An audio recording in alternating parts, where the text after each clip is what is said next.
آج آپ کو رزق حلال اور ایمانداری کا واقعہ سناتا ہوں۔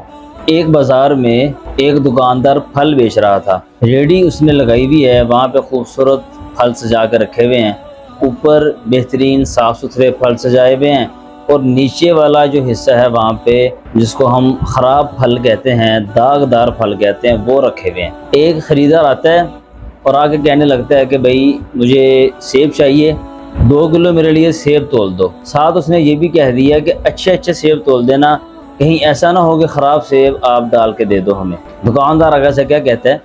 دکاندار کہنے لگا میں مسلمان ہوں، اور ساتھ میں مسکرا رہا ہے۔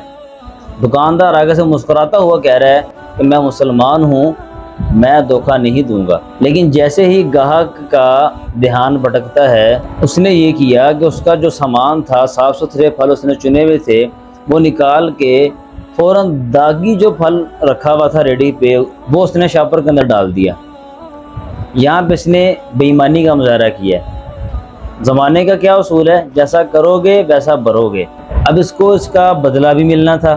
اس نے بے ایمانی جو کی تھی وہ کیسے ملے گا؟ ذرا سنیے گا۔ شام ہوتی ہے، شام ہونے کے بعد یہ دکاندار گھر واپس لوٹتا ہے تو گھر پہنچ کے ہنسی خوشی گھر میں داخل ہوتا ہے۔ جو اس کا گھر میں بیٹا ہوتا ہے وہ بھاگتا ہوا اپنے باپ کے پاس آتا ہے اور آگے کہتا ہے ابو جی، آج اسکول کے راستے میں میرے ساتھ ایک گاڑی ٹکراتی ہے اور میری سائیکلی کا نقصان ہو گیا، اور میرے پاس جو پیسے تھے جو آپ نے جیب خرچ مجھے دیا تھا وہ بھی میرے سے گم ہو گئے ہیں۔ باپ آگے سے کہنے لگا بیٹے، آپ کے ساتھ جس کی گاڑی ٹکرائی تھی اس نے آپ کو کچھ دیا ہے؟ آپ کا نقصان جو ہوا ہے اس کے بدلے میں آپ کو کچھ ملا ہے اس سے؟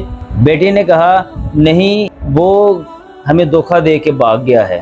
باپ فوراً نیچے بیٹھ گیا اور سوچنے لگا جو دھوکہ میں نے صبح ایک غریب گاہک کو دیا تھا وہی دھوکہ آج مجھے میرے گھر میں مل گیا۔ یعنی صبح اس نے حرکت کی ہے، شام میں اللہ رب العزت نے اسی کا بدلہ اسی کے ساتھ لوٹا دیا۔ ہم سمجھتے ہیں کہ ناپ تول کے اندر کمی کر کے چیزیں چھپا کر بیچنے سے ہم زیادہ پیسہ کما لیں گے، لیکن حقیقت یہ ہے کہ 1 روپیہ بھی آپ نے اگر دھوکے کا کما لیا ہے، وہ 1 روپیہ آپ کے رزق حلال کی جو برکت ہے وہ ساتھ لے جاتا ہے، وہ ختم ہو جاتی ہے۔